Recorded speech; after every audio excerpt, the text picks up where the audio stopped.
6 seconds. That's all Ukraine needed to blind a coastal radar built to seal the Black Sea. At 2:08 a.m., 4CB drones slipped through a power drop phase most commanders ignore, riding total radio silence and terrain matching instead of GPS. Stay with me.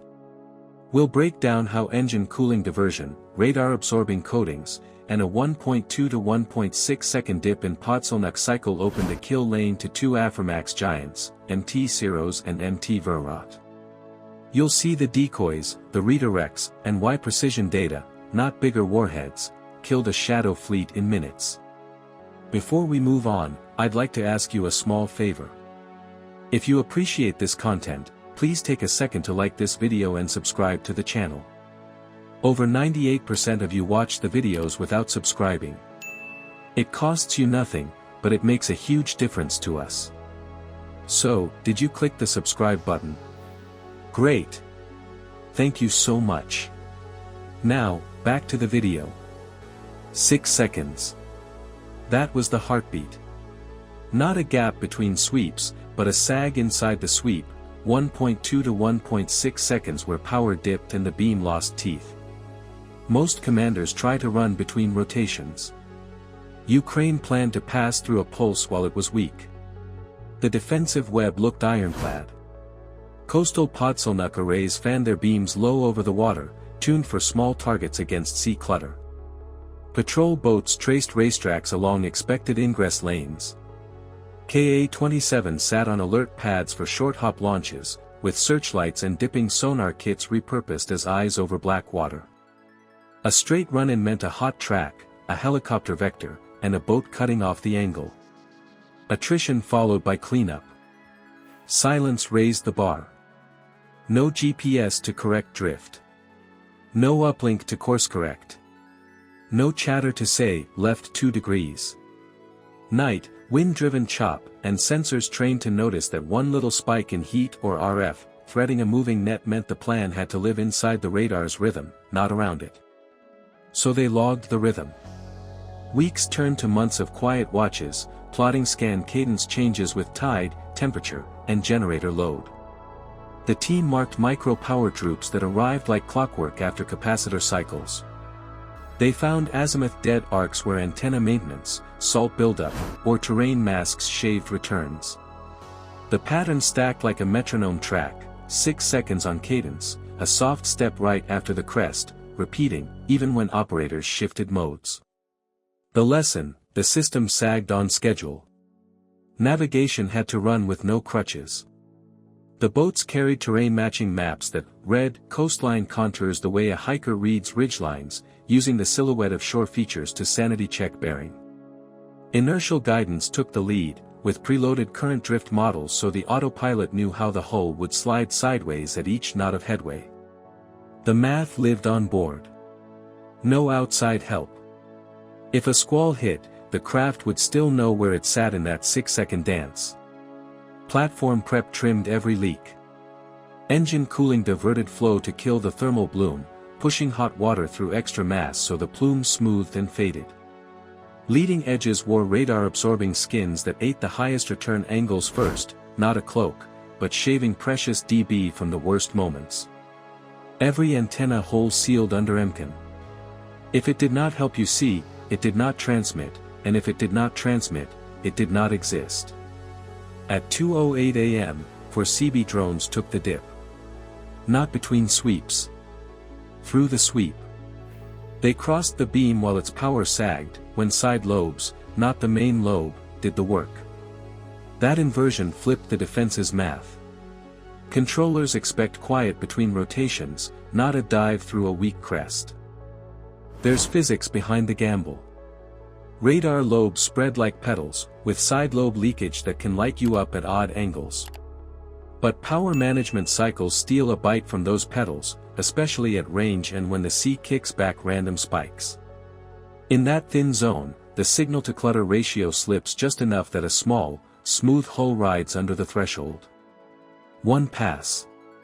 2. Still no lock strong enough to task a helicopter.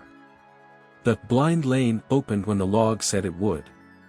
The first hull knifed through, then the second, third, and fourth, each set to cross at a slightly different phase of the sag to avoid pattern stacking.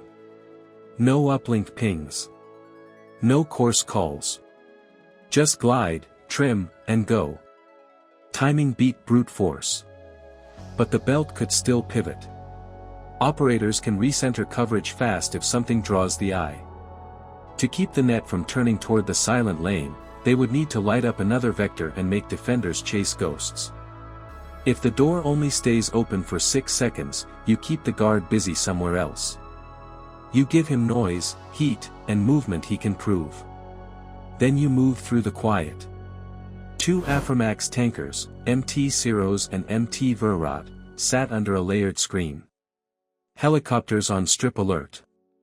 Raptor boats within sprint range. Coastal radars ranking tracks, handing off to crews who live by checklists. A frontal push would hand them a clean intercept chain in minutes.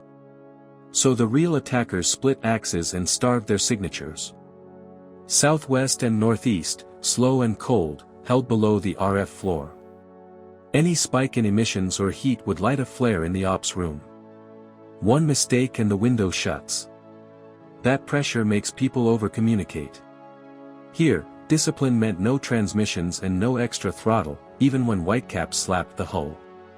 The decoy plan carried the risk load. A swarm of 24 surface craft left 2 launch sites along the Mykolaiv-Kherson coast. Modified jet skis, old lifeboats, and speedboats, each tied to thermal emitters tuned to look like engine blocks at idle, cruise, and sprint.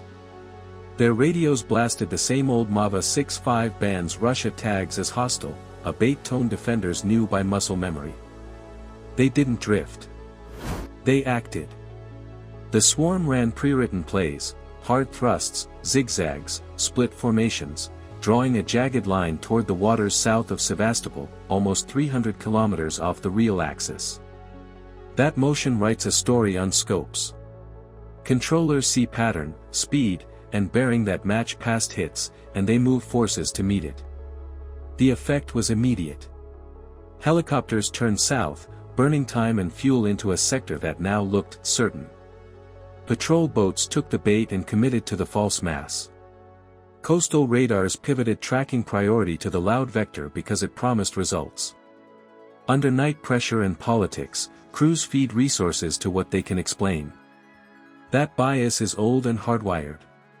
Defenders trust track certainty. Known signatures, strong returns, and repeat behavior win allocations. Shadows that don't transmit? They get flagged, then parked in a lower queue until someone can verify. In darkness, with commanders asking for quick answers, loud beats right. Meanwhile, the real lane stayed quiet. 2 drones crept from the southwest. 2 from the northeast. They let the swarm narrate the battle while they aligned for terminal runs. No RF to betray their angle. Heat trimmed by cooling. They rode the timing window they had built and kept each move inside that beat. Then the strike work began. Each attacker carried a shaped charge package meant for double hulls. The charge formed a metal jet to punch through the 2 steel layers and into the machinery beyond, built to shear pump shafts and open fuel channels. A short delay, 1.5 seconds, let that jet bloom inside, so overpressure tore lines and fixtures instead of scattering force outside. On Ciros, gunfire bit a nose cone and cracked the fairing. The fail-safe held. The backup hit square. The charge tore into the engineering spaces behind the main room, snapping fuel lines and killing steering. Fire control dropped in seconds because the damage lived where pumps and valves breathe. On Verrat, the impact carried mass like a truck into a wall, then the delayed burst finished the job. The jet cut both hull layers, shredded oil pipes, and ripped the prop shaft. A bloom of flame marked a kill from the inside out. Now defenders had a real crisis, but their fast team was far, by choice. This cost more than 2 ships. It pressed on the center of gravity that keeps the shadow fleet afloat, risk math and contracts. Insurance speaks in premiums and exclusions, and those numbers move when quiet weapons open metal like this. The market felt it first, and the fallout rolls forward from there.